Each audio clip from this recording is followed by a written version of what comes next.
राखी कब बांधे? राखी में भद्रा है। तो अब ये बताओ कि राखी कब बनवा?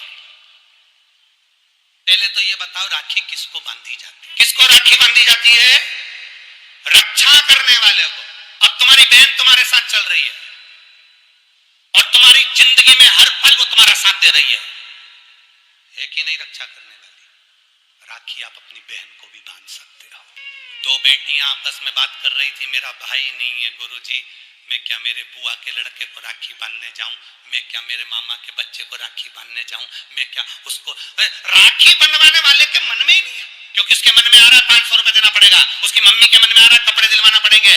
पर तुम्हारे भीतर ऐसा भ्रम उत्पन्न कर दिया कि राखी के लिए लड़का होना जरूरी है, भाई होना जरूरी है। शिव महापुराण कथा कहती है जो तुम्हारी रक्षा करे राखी उसके हाथ में होना चाहिए। तुम्हारी बहन जरूरी नहीं कि भाई होगा तो राखी बंधेगी, तुम्हारी बहन तुम्हारी रक्षा कर रही है, राखी बांधी है। रक्षा करने वाला पिता भी होता है, बेटी अपने बाप के हाथ में भी राखी बांध सकती है, वो रक्षा करता है। भाई रक्षा करने वाला है, भाई के हाथ में राखी बांधी है। और मेरा गणेश, मेरा शिव, मेरा ओघड़दानी, मेरा लड्डू गोपाल, मेरा कृष्णा, मेरा राम, जो भगवान तुम्हारे घर में है, राखी उनको भी बांधिए, वो तुम्हारी रक्षा करते हैं। राखी गुरु को भी बांधी जाती है, क्योंकि गुरु रक्षा करने वाला होता है, मार्ग प्रशस्त करने वाला होता है। राखी हमारी जिंदगी का एक सुख देने वाली। श्री शिवाय नमस्तुभ्यम, हर हर महादेव। रक्षाबंधन पर पंडित प्रदीप मिश्रा जी के प्रवचन यह है कि राखी किसको बांधनी चाहिए और कब बांधनी चाहिए। आज रक्षाबंधन के दिन इस उपाय को जरूर कीजिए। शुरू की 2 राखी किसको अर्पित करनी चाहिए जिससे जीवन में सुख और खुशियां आए। ये पूरे वीडियो को ध्यान से सुनिए। राखी हमारी ऐसा नहीं कि केवल मनुष्य को राखी बनती है, आपके गौ माता भी अगर आपके यहाँ है तो गाय भी तो आपकी रक्षा करने वाली है, वो उसकी रक्षा भी हमें करना है और वो हमारी रक्षा करे। जिस वृक्ष को तुमने बड़ा करा, एक पेड़ को तुमने पाला बड़ा करा, उस पेड़ को तुम अपना बनाकर, अपना जानकर वृक्ष को उस लायक तुमने बना दिया कि वो दुनिया की रक्षा करेगा। उस वृक्ष को ऐसा बना दिया कि दुनिया को छाया देगा। उस वृक्ष को ऐसा बना दिया कि ये दुनिया का भरण पोषण करेगा। तो वो वृक्ष भी दुनिया की रक्षा करने वाला है। प्रकृति से प्रेम करो और पेड़ को भी राखी बांध सकते हो। रक्षा करने वाले को राखी, जो तुम्हारी रक्षा करे। एक माँ अपनी बेटी की, अपने बच्चों की रक्षा करती है। ये जरूरी नहीं कि तुम हमारा भाई नहीं है अब हम किसको राखी बांधे, हम किसको भाई बनाएं, हम किसको भाई बनाएं, हम किसको भाई बनाएं। जी ये भाई बनाने के चक्कर में धोखे में मत आ जाना, कहीं एड़े गेड़े नट्ठू खेड़े के राखी मत बांधिया ना। नहीं तो मालूम पड़े वो एक राखी तो बनवाएगा और मालूम पड़े पूरी जिंदगी तेरी बर्बाद कर दे। इसलिए जो घर में है, बहन है, कुटुंब है, परिवार है, उसमें राखी बांधी। बहुत भ्रम फैला रहे हैं लोग, नाटकों के माध्यम से बहुत भ्रम फैला रहे हैं। कितना सुंदर व्याख्यान। तो राखी कब बांधे? मूल प्रसंग तो छूट ही गया, कब बांधे? अब तुम बोलो। मेरा निवेदन केवल इतना है, आप बाबा का स्मरण कर कर, बाबा का नाम लेकर, वैसे तो शिव का नाम ऐसा है कि वो अजर और अमर है। मेरे बाबा का बनाई गई हर घड़ी, हर पल, हर क्षण मेरे बाबा का है।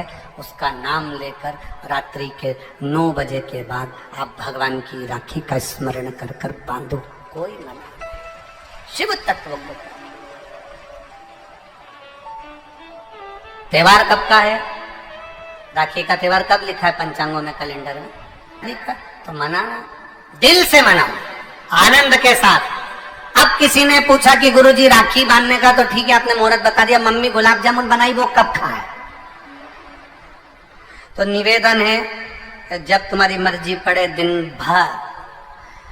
राखी में भद्रा है, खाने में भद्रा नहीं है। तुम तो अच्छे से खाओ डपट के, कोई मना, तुम खाओ दिल से।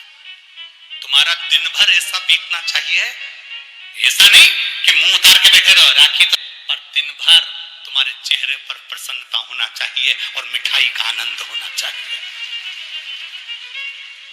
दिन भर तुम्हारे चेहरे पर प्रसन्नता हो कि आज रक्षाबंधन है, नहीं तो त्योहार को तुम छोटा कर दो, सुकुड़ दो, ऐसा नहीं। बड़ा हमारा दिन भर त्योहार रक्षाबंधन का, खूब एंजॉय करो, अपने जीवन को आनंदित करो और मेरे भोलेनाथ को आप अपना भाई बनाओ, मेरे शंकर को अपना रक्षा करता बनाओ। मेरा देव अधिदेव महादेव तुम्हारे से कदम मिलाकर चले, यही भाव रखते हैं। शिव तत्व की प्राप्ति, शंकर करो, भगवान की भक्ति करो, शिव की आराधना। मीट ऊपर हो जाए, उसके बाद आप भगवान का भजन करते हुए खूब रक्षाबंधन का त्योहार आनंद से मनाइए। शिव की भक्ति को प्राप्त, जैसे उसमें श्रीफल, जिसमें जल हो, पानी हो, और पानी वाला फल जब हाथ में देकर रक्षा सूत्र बांधती है बहन, तो भाई का भी घर भरा रहता है और बहन का भी घर भरा रहता है। भाई का भी घर भरा और बहन का भी, जिसमें जल भरा हो, जिसमें पानी भरा हो, वो श्रीफल होना चाहिए। और गोला पर हाथ में जब रक्षा सूत्र बंधे, जब राखी बंधे, तो तुम्हारे हाथ में श्रीफल होना चाहिए, नारियल होना चाहिए। क्यों? पहले की श्रीफल कार्तिकेय बाबा का प्रतीक है, श्रीफल संत का प्रतीक है, स्कंद का प्रतीक है, फल की मूलता है। यहाँ नारियल का जो श्रीफल है उसकी मूलता है, और कितनी सुंदर।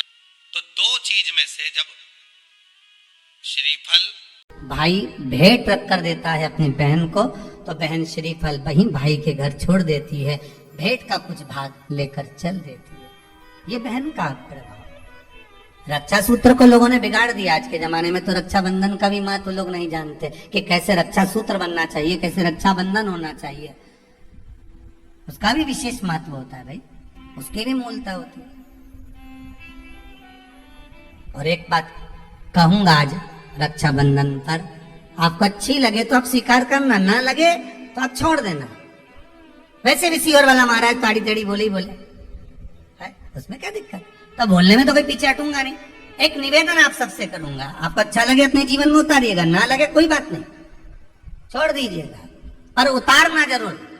बहन से प्रॉपर्टी के चक्कर में कितना भी झगड़ा चल रहा हो, बहन का भाई से एक मकान के चक्कर में कितना भी झगड़ा चल रहा हो, संपदा के चक्कर में कितना भी झगड़ा चल रहा हो, तो भी निवेदन करूंगा, बहन और भाई तुम खूब लड़ो प्रॉपर्टी और जमीन के लिए, पर रक्षाबंधन के दिन कम से कम एक दूसरे के नहीं भी जाओ तो फोन लगाकर जीजी और बहन भाई से, भाई बहन से एक बार तो बात कर लो, क्योंकि धन अपनी जगह रह जाएगा साहब, वहां धन नहीं जाने वाला, आपका व्यवहार जाने वाला, आपका प्रेम श्री शिवाय नमस्तुभ्यम। हर हर महादेव। जय महाकाल।